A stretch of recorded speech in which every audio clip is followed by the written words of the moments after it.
Hello বন্ধুরা, কেমন আছো? আমি আসছি। আমি বলতে চাই যে কেন কেন আমি বাইরের রান্নার ভিডিওটা ডিলিট করেছি। সেটা আমি কত ভুল করেছি, ভুল করেছি, ভুল করেছি, ভুল ভুল ভুল ভুল ভুল ভুল ভুল ভুল ভুল ভুল ভুল ভুল কেন?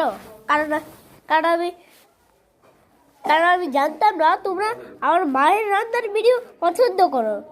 তোরা কি পছন্দ করো আমার মায়ের রান্নার ভিডিও? রিয়েলি?